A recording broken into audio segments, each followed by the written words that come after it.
Hey, this is Sandy. And Randy. And we're here on AT Corner. Being an athlete trainer comes with ups and downs, and we're here to showcase it all. Join us as we share our world in sports medicine. Welcome back to another episode of AT Corner. For this story episode, we are going to where I say ATs thrive. And that's being creative. I mean, I feel like that's like 99% of the job. Oh, 100%. Like, we literally do things that aren't necessarily taught. You just have to kind of figure it out. Yeah, we learn on the spot. Yes, exactly. Especially when it comes to arts and crafts.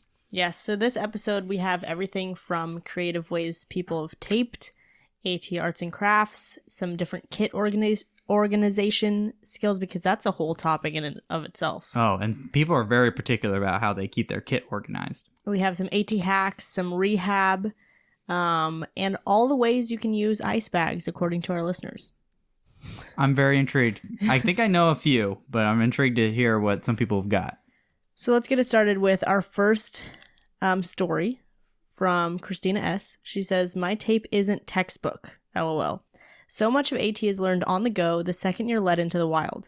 So many hacks and ways to make what we learn in textbooks actually applicable. When I worked collegiate men's volleyball, I had a middle who kept spraining his thumb on the blocks. So I had to make a custom hard splint for him out of orthoplast to keep his thumb from moving.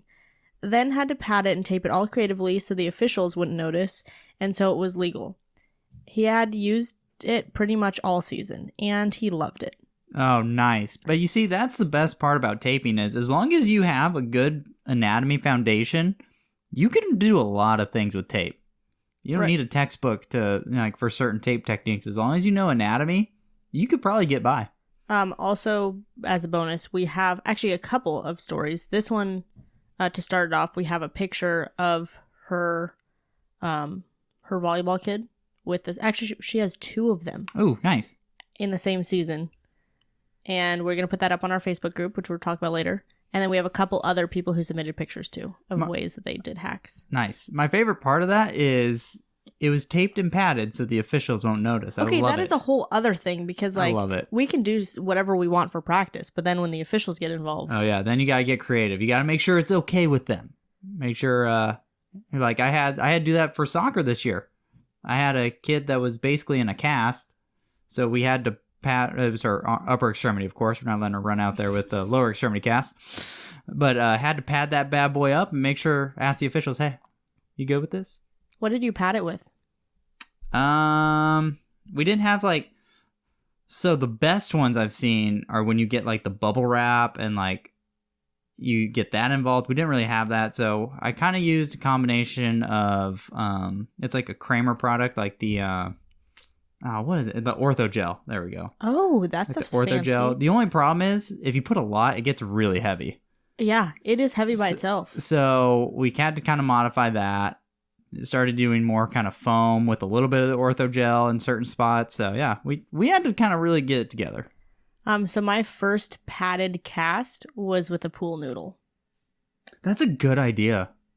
Yeah, so I just cut it in half. Yeah. And then I kind of like sprawled it around the outsides of the, it was a thumb, it was a whole, it was up his forearm, but it was for his thumb. Yeah, that's cool. Yeah, and then so I just went around the sides, like one kind of like radius, one kind of ulna, and then I used the rest of the pool noodle to flatten out in the two, nice. Like on like anterior posterior forearm. Nice. It worked pretty well, and then I just covered it all with Power Flex, I think. Yeah, I just did stretch tape to close mine up. I did not have the budget for light plast, so that was not. Oh, man, by the way, not to get onto a tangent, we're kind of going through our ordering right now, and I have learned I'm very picky about stretch tape now.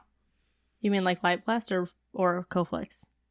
Like light plast, like actual adhesive stretch tape. Okay, I didn't even know there was an off-brand of light plast, but where I am now, they have like a butt ton of them, and I hate it. I hate the off-brand. Oh man, I used one that I thought like, it was pretty cheap, and it's from like a pretty reputable company that makes other good tape products. I was like, okay, like this will be good.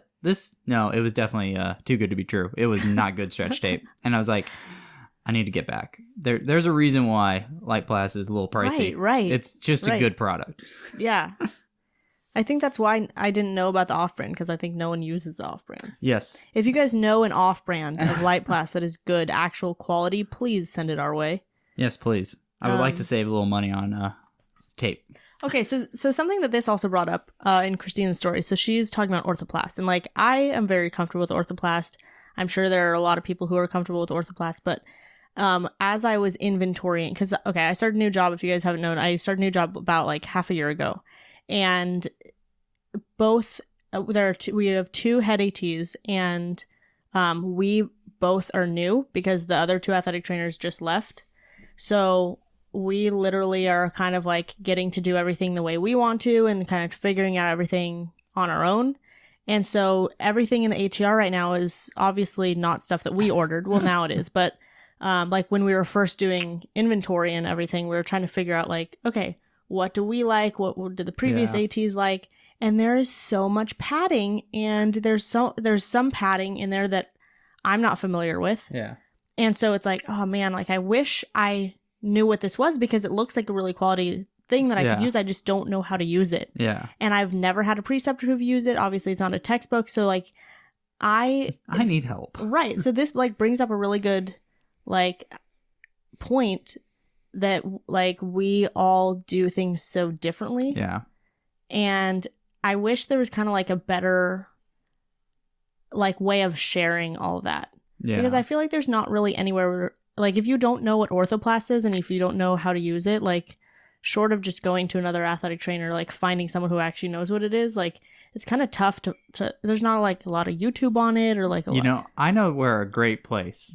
I know what you're talking about. I know a great place for, like, what you're trying to explain. Are you about to plug us? I am. Our community page. We welcome all pictures there.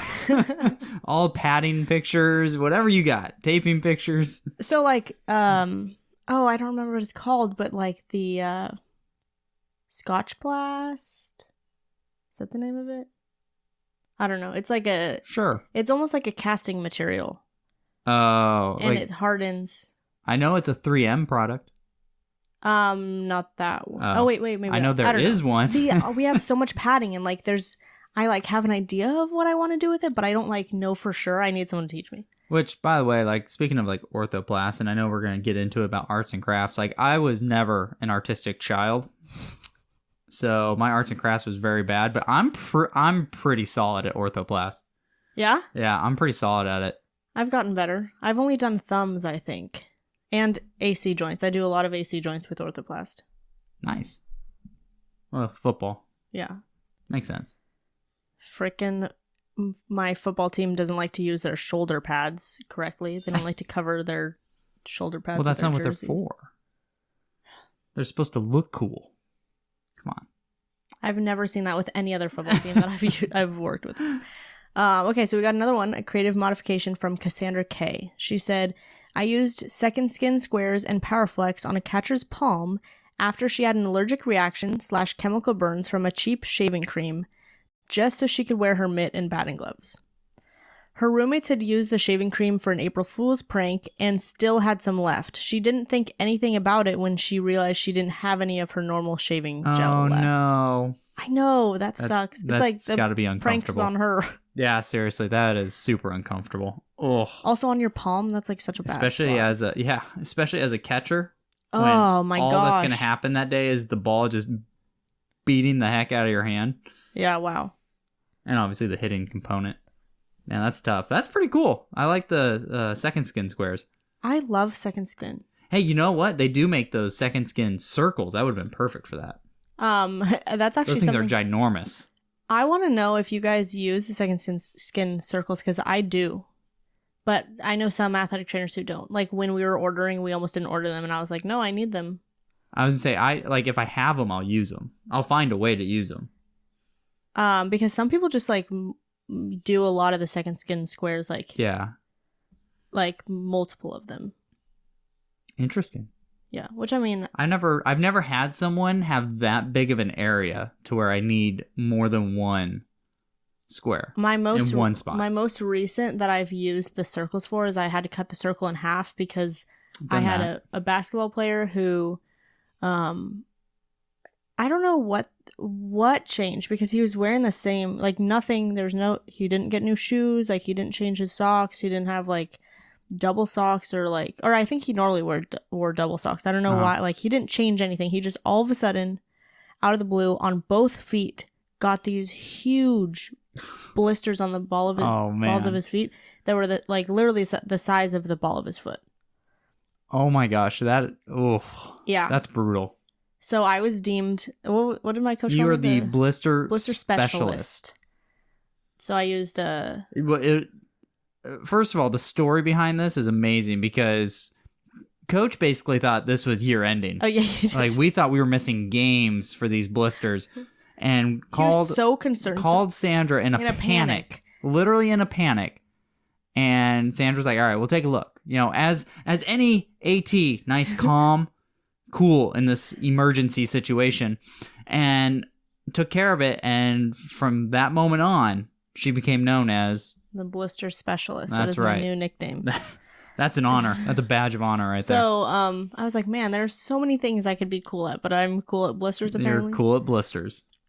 Yeah. So zinc oxide. Whoa. Zinc oxide. There you go. Wow, zinc that oxide. sounds weird now after I said it wrong.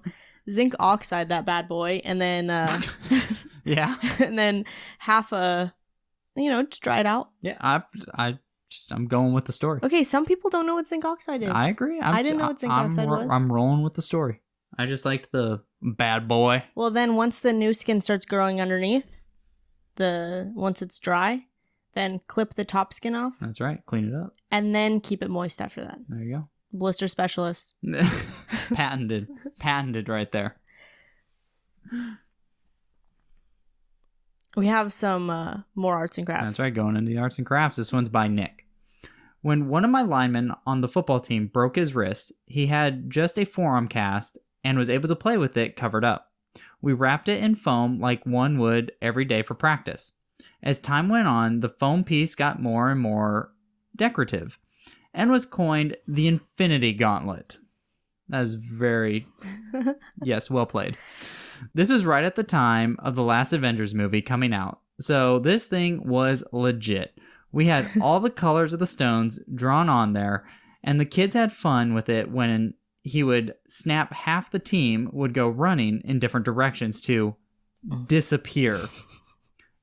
Good times. High school boys are hilarious sometimes. I love that so That's much. pretty funny, yeah. I love how we started getting colors into it. I know. Like, I'm sure, like, if other teams saw this, like, if this was, like, for a home game or used in a game, like, I'm sure the other kids kind of got a blast out of seeing this kid roll out with an Infinity Gauntlet.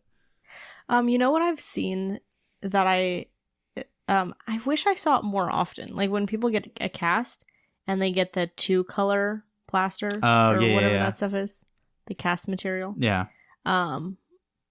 They like the stripes. I really like the stripes on the cast. Yeah. I don't see that too much. Maybe it's because it's the population, right? Like when you're in college, like maybe some kids are just like, I just want the one color. You think so? I don't know. That's my guess. Have you seen the stripes? I don't think I've seen it in like college age though. Oh, really? Yeah. I mean, I don't think I have either, but. Yeah, I know what you're talking about, but I think I've seen it more like younger kids. Oh. But then again, I would still think college kids would do it because at that time... I mean, he has an Infinity Gauntlet. Yeah, but he was in high school. Yeah, that's... I'm not even seeing it in high school kids. That's what I'm saying. Like, I don't Fair. see it at all. That's fair. Okay, so we have 2 stories about arts and crafts gone wrong. Oh, man. Yeah. All right, this one's by Scott M. This one we actually have been sitting on for a while. I think he sent this like a couple months back. Oh, and I was sick. like, can I just keep this until we do a story on this? Oh, it's time. It's time. It's finally out there. Scott says, the first fall season after I graduated, I was working women's soccer. I was given a nice pair of Super Pros by the head AT when I started. Nice. That's awesome. I was making a donut pad and had the bright idea to open the Super Pros and stab, slowly, not aggressively, the pointy half through the pad to start the hole, rather than folding it and snipping the initial hole. Well, I pushed the scissors through and sliced my index finger at the DIP joint. Brand new Super Pros. And paused for a second, looked at it, and it was a white flesh fascia. Then 1 second later, blood rushed through and started dripping. So I grabbed my finger and said, "I'll be right back." Walked to the bathroom at the soccer field and ran my finger underwater, shaking my head. Thankfully, I had my fanny pack on. Team Fanny. Yes, with first aid stuff. Stupid decision number 2. Didn't use non-adherent. Just use loose gauze and then wrapped it with Powerflex and went back to practice. Once the day was done, I went to take it off and it was stuck to my finger. So I reopened the wound and had to clean it again. I told my boss because I wanted help steri stripping and was so embarrassed. That's brutal. And then we have another one from Gwyneth P. She says, AT Crafts horror story. I was cutting out a circle for a donut pad, so those dang donut pads is what's getting us. Dude, casualties by the donut pads. For my soccer player's heel, and in front of half the team at the taping tables before practice, I sliced my finger open when the scissors slipped from the pad. Ooh. I looked at my finger, then at my horrified athlete, and said, "Give me 1 second."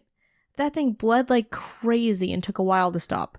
Luckily, my coworker was also in the field house because I actually got quite dizzy, which doesn't usually happen, and he helped the team while I tended to my finger. My soccer guys were horrified, which was only slightly amusing, and they, of course, told the coaches, who had to tease me about it for the next week. That is brutal because it happened in front of them, so you're gonna have to wear that. You're definitely gonna have to wear that amongst the team. I don't think I've hurt myself that bad in front of my team. A lot of times, like if I get like a tape cut, from the cardboard or whatever, like a lot of times, like it's not that bad. You just keep going. They don't even know. But I've never done that. Your finger's cut right now. I was just thinking, like, all these stories just remind me of what I did yesterday. It didn't happen in front of... And not this bad. I don't know. It's pretty deep. Yeah, but it didn't bleed like that. At least I didn't get dizzy. You're right. For sure. Did it even bleed? A little bit. It did? Yeah. But if it was me, if I was in that situation and I was bleeding that profusely, I probably would have passed out. You would have passed out. You would have been on the floor. Yeah, 100%. Randy doesn't do well with when blood is exiting him. Yes, I can do well with anyone else's blood. Doesn't bother me. Bones sticking out, don't care. But if it happens to me, I'm out. Literally. I can't. Yeah, literally, I'm out. But by the way, it's the best 10-second nap ever. Just saying. Yeah, he comes to me yesterday and he has his finger, he's like, "Oh, do you have a Band-Aid? Do you have a knuckle Band-Aid?" And I was like, "What? Maybe. Let me check my kit," which of course I don't have. Yeah, I found one. What'd you do? I had to go. No, what'd you do? What I do for my initial injury? I was breaking down boxes, and when I had the scissors to cut the tape, my finger went under to where the bottom blade is. That's not going through the box, and I just got it right, and it kind of hurt. He's got a nice slice, I do, perpendicular to his nail on his finger pad. Yeah. It's really hard to use my index finger right now. Yeah, well, because every time he touches anything, it opens. So we got to steri strip that, or at least keep it closed. Yes. And it's pretty deep. Fairly. Yeah, fairly deep. Didn't bleed that much, I'm surprised that it didn't bleed that much and that you didn't pass out. Yeah. Yeah. If it would have bled probably more, I'd probably need to lay down a little bit. Get the blood back to the brain. So these AT crafts, like arts and crafts, remind me that the best AT arts and crafts that I see all year are the Christmas AT arts and crafts. I feel like that is when people... I feel like that's when people get like super crafty. When they do like the wreaths made of like Gatorade cups and hang those up. Yes, to other people. I can't do that.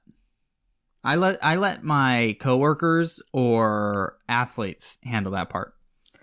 I'm like, Haley said she makes a Christmas tree out of tape ends. Oh, that's cool. I've seen the Christmas tree with the crutches, like the upside down crutches where they kind of make like a tree. Like I know what you're talking about. Yeah. There's some pretty creative people. Yeah, that part is not me. Or like the ends of tapes that people like use to make like snowmen. Yeah, so I remember when I was a grad assistant, you know how you have your scraps, right?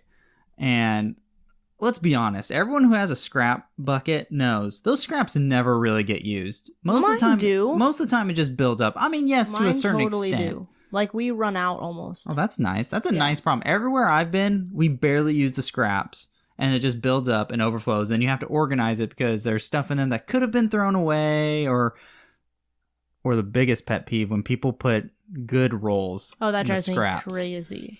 Anywho, we had athletes going through the scraps. I don't care. I'm like, yeah, go right ahead, do what you need. And they made some great like animals out of the tape rolls. Oh wait, do you have pictures of those? I'm going to have to look. I don't know if I do anymore. Because I think you showed me some. Yeah. I don't know if I have that picture anymore, but I'll look. Like the elephant? It was the elephant. They made like one more. It was really dope. And I was like, well, that's pretty good. Oh, I forgot what I was just about to say. Okay, here's a hack that you could do with your tape ends. So because I have a lot of students who come in through, and also I have a class of students who learn how to tape and stuff. So without supplying them with a bunch of tape that was not in our budget, we do supply them with some tape, but also we give them practice tape rolls. And what those practice tape rolls are actually something that Haley showed me. You take a tape end and what is this, like 2 feet maybe? Yeah. You take a white tape that's like about 2 feet and you put it on the table and you rip it off, and then you flip it upside down so the sticky part is up towards the ceiling. And then you take another piece that's like 2 feet and like 2 inches. Like, this is estimates. You don't have to measure. And then you make the top one just a little bit off the edge. So then there's like a sticky side, and you stick the 2 sticky sides together, but one sticky side is like an inch off. Does that make sense? So like each end has a sticky 1 inch, but then the whole thing is like, I'm not explaining this well at all. I think people know what you're talking about, though. Okay, so like the 2 sticky sides go together, and so it's like a tape, but no side is sticky. Yeah. Does that make sense? Yes. Is that better? Besides the ends. Yeah. Well, the ends have like 1 inch of sticky. And so then you put it back on the end, and then now you have a practice tape roll that you can like put on someone and practice the angles of like heel locks or figure eights. That's what we always did with it, was like for practicing your heel locks. Right. And then you don't have to like tape and then waist tape, and but you can practice the angles. Yeah. And it's sticky on the end so it sticks. Yeah. I think everyone knows what you're talking about. That's a good thing to do with tape ends. That's what I do with tape ends. Yeah, no, that is. Also, another fun deal with tape ends. I know most people complain about track, but let me tell you, track is great at getting rid of tape ends because they need the tape for either their poles. Throwers like to use a ton of tape. The relays, they need tapes for their marks on the ground. Jumpers need tape for the marks on the ground. I'm just saying, track can help you get rid of your tape ends. Also baseball on their bats. Oh yes, baseball. Especially the show tape. What? They like using tape for show. Oh yeah. I thought there was a certain TV tape. Type of tape called the show, and I was like, I don't know what you're talking about. Like your game. MLB The Show. Yeah. It's a great game. We have some kit organization hacks. Ooh. So Zoe K said, for kit organization, tackle boxes are amazing. I have 2 that I keep in my kit. One for meds and the other one for first aid supplies, such as single-use antibiotic ointment, nail clippers, steri strips, etc. They're also clear, so supplies are easily visible. It's a game changer for organization. Nice. And she's not back in the office till next week, but once she is, she'll send us pictures, and we're also going to put those up in our Facebook group. Our group this week's going to be pretty busy. Yeah, it's going to be popping with all these pictures. Popping. What do you use for organizing your kit? Actually, I know what you use for organizing Well, your kit. most of my kit I use basically because like I really like, so I'm a big med pack guy. I've always been a big med pack guy, and I really like all the options they have for me in the kit. So I use a lot of that one. I don't have to make a lot of makeshift stuff, but like for my meds, I do like a shower organizer.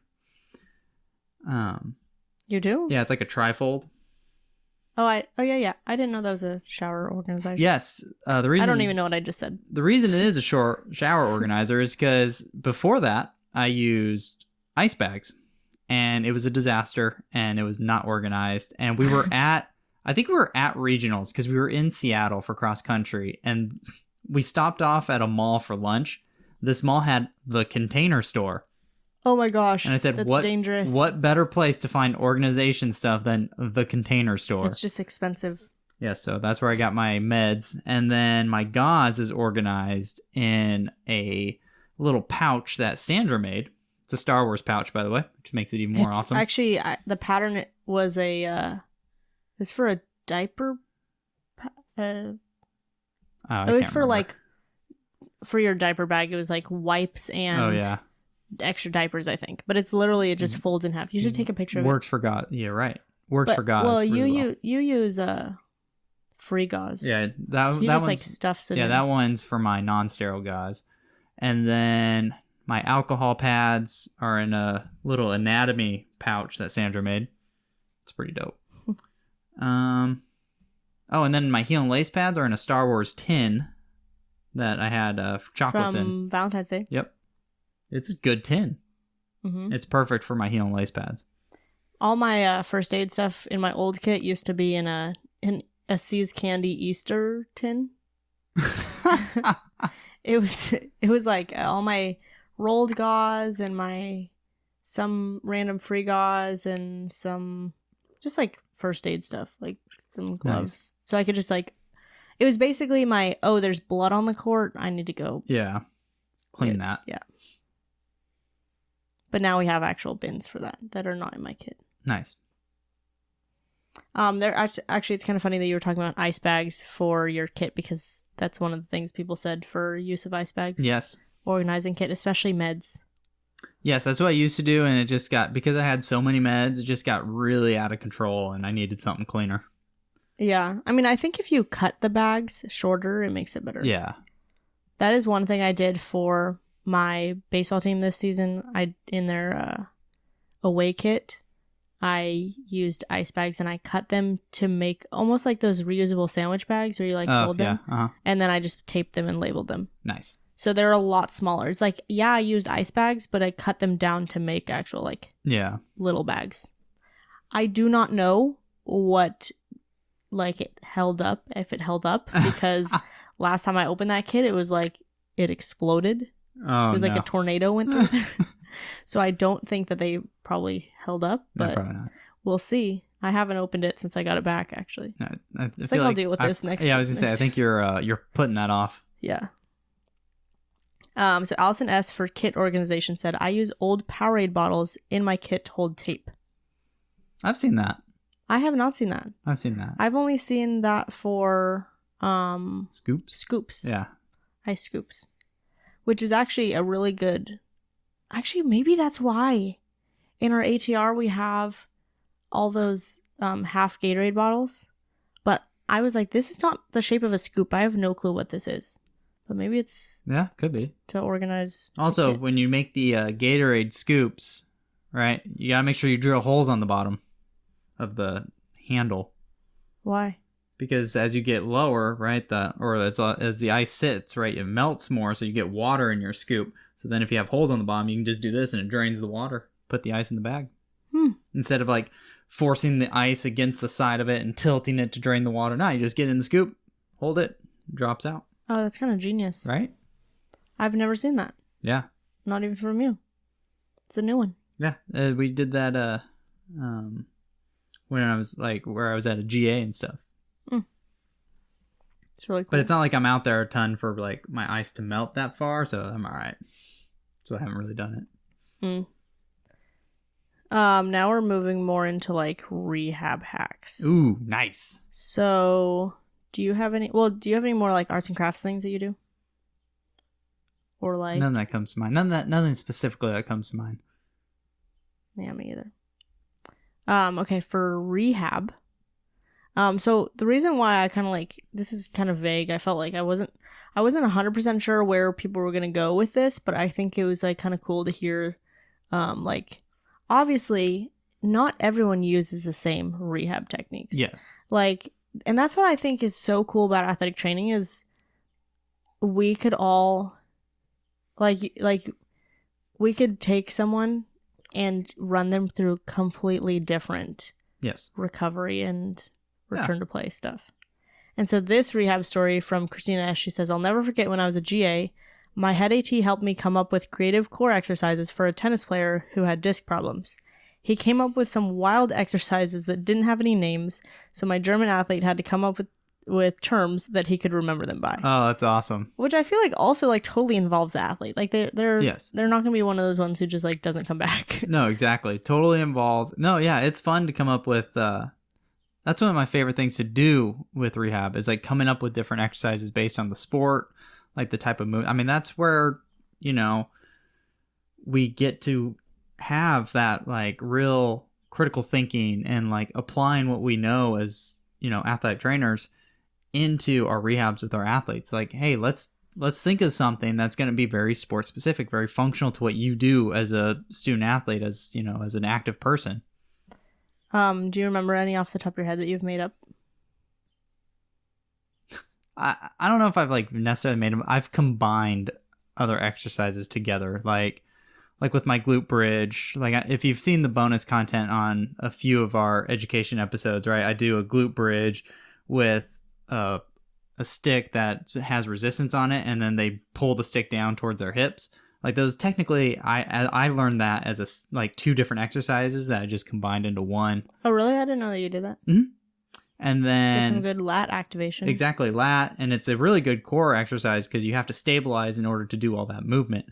Or like, if you have like a landmine, like if you have access to a weight room and they have a landmine, like I like to add like some split squats into the landmine press. So instead of just standing there and just doing this, right, where you're just moving your arms, I actually have them going through the split squat, and then as they're exploding up, they add that press for the landmine. So I think a lot of my creativity is more kind of combining exercises. The most creativity in rehab that I have ever had is at the theme park. Okay. Working with different characters, and because obviously the different characters, when they're in character, they have different like movements that they do. And so like one character who is I have to be pretty vague because I'm not allowed to talk about it really, but a superhero, he does a lot of like low down squats, or like his feet are together and his knees are apart, or like he'll do a single leg, like he'll sit on his heel and then his one leg will be out and one arm will be forward. Yeah. And so like with that, I did an injury prevention program with him, and I did a lot of like cable movements. And so like weighted take the cable, squat down to your heels with your like almost like external rotation in your hips, and then he'd squat down, bring the cable all the way down to the floor. So it's like weighted, but it's also like functional for, and what obviously I've never learned that in a book. I'm not going to learn how to rehab superheroes, right? Yeah. Or how to prehab, I guess. That actually reminded me, those they're like little half circles that are spiky on one end, flat on the other. It's like almost like a Bosu ball, but like smaller, right?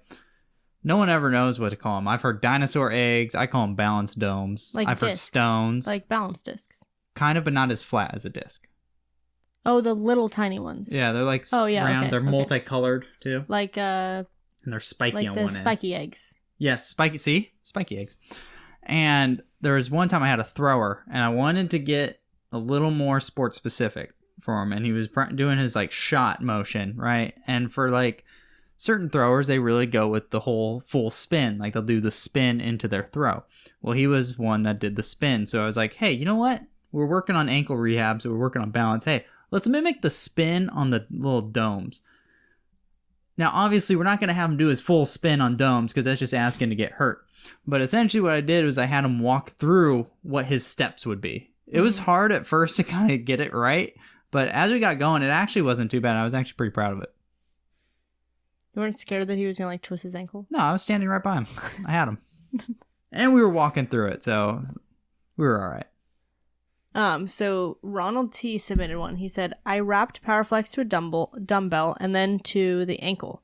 So it had some length to it, made it super unstable and harder for straight leg raises. And we do have a picture for this one too. Man, and I thought it was pretty creative on like basically perturbation or also playing around with the length of I don't know that I can really talk today. I'm not using any words that are making any sense. It is early. It is early. It's early.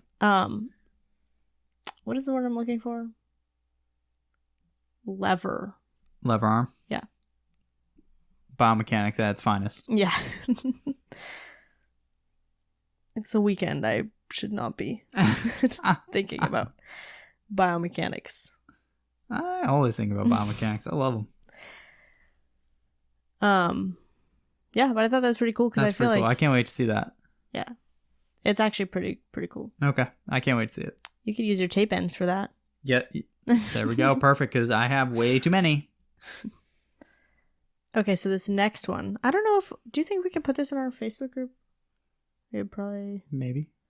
I'm sure there's a way. Okay, we're going to try to put We'll figure this out. Yeah, we're going to try to put this up too. But it's an Instagram post from David P.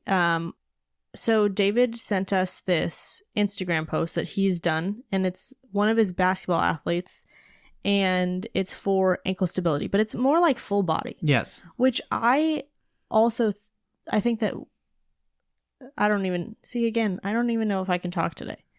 I think full body needs way more emphasis. Like I feel like a lot of times we do so much focus on the beginning stages of rehab, and then we get to the functional and then they stop coming in, but then we miss that like full body aspect. Yes, and I mean full body exercise in general gets a better stimulus than isolated segment exercise. Like this is even in like the strength training world, right? The strength conditioning world, where they found that you get a better adaptation. Oh my gosh, words are hard today. They are. There's something in there. You get a better adaptation stimulus from doing a whole body exercise compared to just an isolated like one body part movement. So yeah, I agree. So basically what he's doing is he has this basketball athlete who's holding, what is that, like a weighted ball? Yeah, it's probably like a lighter medicine ball. And then he has them doing a split squat, knee onto a foam pad. And that's the first part. So it's just like the lunge. Actually, I think it's also the medicine ball is cabled for to the anti-rotation, which I love that. That's a great idea. So he's holding the medicine ball like straight out in front of his chest, and it's weighted, but it's cabled. Yeah. So you're getting that. So arms are locked out. So you're trying to prevent that rotation. It's almost like a Preslov press or whatever they're called. Pavlov. Yeah. Yeah. Something like that. Yes, those. Which I like to do those. Those are my favorite, actually. I love them, and I also like adding, like, I'll have them have a band on their knees, and they'll have like a slight squat while they're holding the anti-rotation. Actually, I think it's Pallof press. Pallof. Yes. Words are hard to Yes. And while they're holding the anti-rotation, I'll have them do external rotation. I've even had them do lateral walks with it. So as they're going, they still have to hold the anti-rotation, and they're doing lateral walks. Yes. I was going to add to that, and then I realized I think you already said what I was going to add to. That. Great minds. The walks, the rotation, and the press. Yeah. Pallof, not Pavlov. I think that's Pavlov's dogs. Yeah. You could make it into that if you wanted. But basically, it's a really good post. He talks about how it's like full body, and you have to work from the ground up, ankles, knees, hips. Yeah, absolutely. No, I like that. That's pretty cool. Mm-hmm. So another rehab hack we got is from Stephanie F. She said, I'm sure someone else has done this before, but I did modified Nordic curls with thick resistance tubing. It helps create confidence in the exercise and really get the movement correct before moving to unassisted. Oh, okay. So the way she does it, she says, I have them hold the tubing above their head, similar to a starting position for an overhead tricep extension. Because I was thinking like, oh, maybe it's around their chest or Yeah, that's immediately what I thought of too. She said, I was a little worried about there being too much engagement from the upper extremity at first, but the resistance is enough to still require the work from the core and lower extremity to get the movement right. And then also full body. Yeah, that's cool. I like that. I know, and so I really like this because I feel like so many times, and even like when we were just talking about this for our APATs, Yeah. when we talk about like Nordic hamstring curls are so good, but sometimes they're not like I'm not gonna tell one of my athletes who's not very coordinated, like, okay, let's start with the Nordic hamstring curl because it's so good for you, right? Yeah. So I feel like it's not as accessible rehab exercise as so many other things, even though like it's, again, like everyone says it's like so good, but really who really can do a Nordic hamstring curl? It's tough. You definitely have to build into it. I mean, there are progressions, right? And you don't necessarily, like, you can go down to whatever your limits are, but yeah, no, it's an aggressive exercise.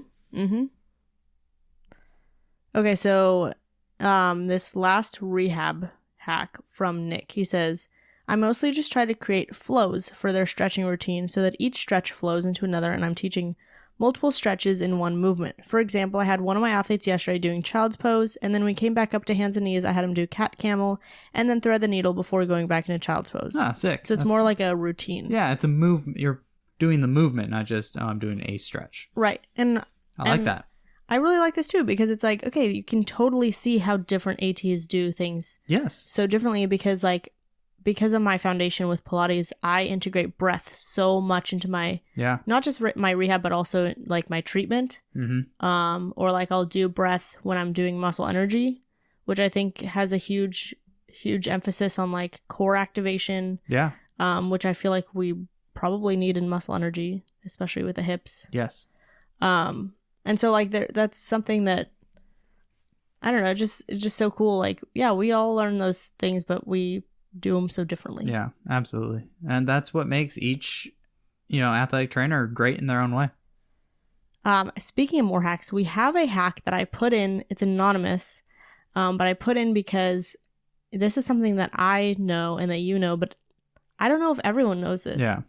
Hydrogen peroxide is your best friend for getting blood stains out. Oh yeah, it's so great. Well, first of all, that's the only thing I use hydrogen peroxide for. True. But second of all, like I feel like the same thing with zinc oxide. Like sometimes people don't know what zinc oxide is, but it's so good for drying out wounds. That's coming straight from the blister specialist. Straight from the blister specialist. Right here. You heard it here first. But I know some people like Blood Buster. Yeah. Yeah. I mean, I'm a peroxide guy. It works so well. I know. You just put it in a little spray bottle. I've blown some mines. I've blown some mines because they got blood on their jersey. They're like, oh man, they're all complaining. I'm like, just calm down. Just slow down.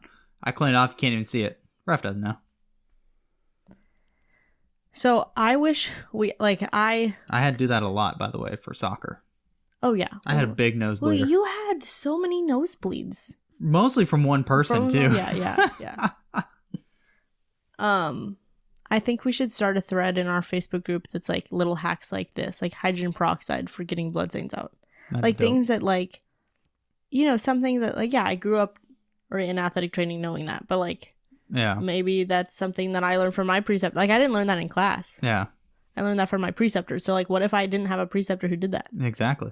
You missed out. Right. There are so many things like that. Okay. So now our feature ice bag. Oh, feature, huh? Our feature topic right here. Our feature presentation. Ice bag uses. So this one's by Karina G. Wait. I was going to say, No, I have to guess the number one answer? Okay, so we actually surprisingly got a lot of people who use ice bags in different ways. Okay. I want to know what you think the number one way that people said. Heel and lace pads. Actually, no. Are you serious? No. No. I mean to make the heel and lace pads. No. Interesting. Okay. You know what? Now that you say that, I got to look back. I don't even know if we got any. Maybe we got one person who said that. Oh my god. I mean, I don't do that, but I've seen. I feel like everyone talks. Right? Yeah, make a little icing thing. Yeah. I'm very surprised. Maybe we got one. Maybe I'm thinking one, but Very no, we surprised. didn't. The only other guess I have is meds. We did get meds, but it was not the number one. What's number Okay, one? by far, like I'm not kidding, by far, we had people who used ice bags over their feet. I'll give you 2 examples. So from Karina G, she says, before we had turf, our feet would get sloppy muddy on rainy days. So I'd put ice bags around my feet and then put my shoes on so my socks wouldn't get wet. So like she put her socks on and then the ice bag and then her shoes. And then she says rain boots were too bulky and didn't have a lot of grip in the mud. So now you said it makes sense because like I've done that before. When we were cleaning the wet room. Most of the time for like when I was cleaning the wet room, like I didn't wear my shoes. I just went barefoot to clean the floor. I did not know this. Yes. But there was one time, and it was probably because I was a student that this happened to me. We were going to clean the ice machine, but no. We cleaned inside the ice machine. I literally got into the ice machine to clean it. So I can't bring shoes into the ice machine. I'm not going to bring my feet into the ice machine because that's gross, right? So I literally put bags on my feet, taped the ice bags on, and climbed into the ice machine. It was not as comfortable as you would think climbing into an ice machine. No. Not at all. List of things I do not want to put on my bucket list. So Alyson S also said she put ice bags on her feet for warmth and to keep them dry when in extreme rain. And then on our question box, we got a lot of people who said ice bags on their feet. That's smart. I should have did that in my 14-hour rain experience. I know, I was thinking that too. My feet were soaked. Right, and then once your socks are wet, You're done. You're done. You're done. We got a couple people who were talking about like covering casts like in the rain. No, that's or smart. Just That's a in good general. idea. Yeah. To fill up the hydrock when the hose doesn't fit in the sink, you put one end of an ice bag onto the faucet, you tape it. That's brilliant. I would never have thought of that. That's brilliant. Put dirty laundry in on the road, like in an ice bag. Bags for wet clothes after the ice bath. Yeah. You can cut off the end of an ice bag and place around the surgical incision so you can use the Thermex. Oh. Nice. We had a couple people who said you can put an ice bag around your hand to mix Gatorade. I was gonna say, that's how I do it if I don't have a scoop or like a stir stick. Okay, I do have a little bone to pick with it. Like people who use stir sticks, do you wash them? You better be washing them. You should definitely wash them. Because like our stir sticks are disgusting. I refuse to use them because they just sit out and that's disgusting. Oh, by the way, going back to the surgical incision, I've seen that for the game readies. I've seen people do that for game ready. It's a good idea. Yeah.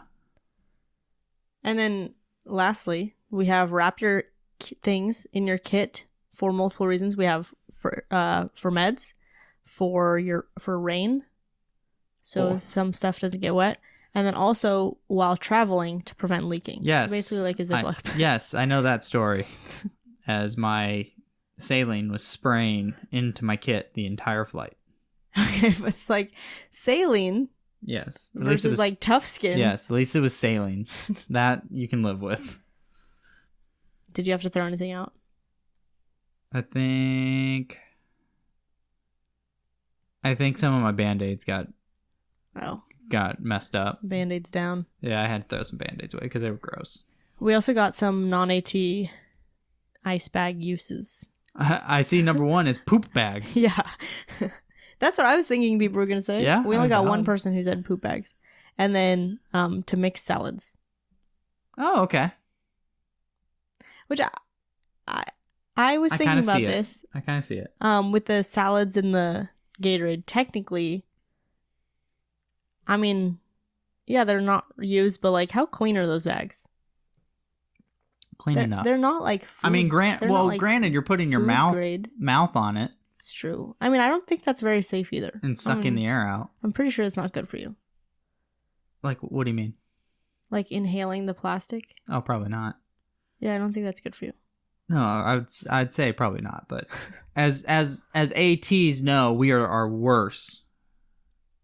Like, we are the worst kind of patient. We're not going to take care of ourselves. Come Yes, we are. Okay. Do you have any last minute rehab hacks, AT hacks, kit organization, AT crafts, any of that?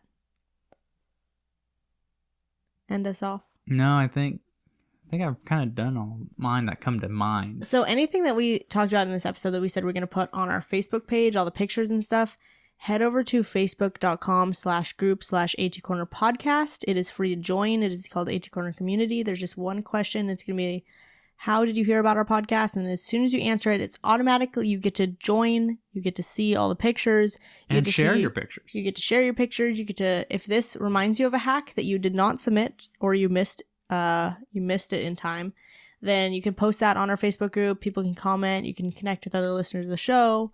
All that good stuff. And then, if you want to submit your story for a future episode, head over to our Instagram at AT Corner Podcast.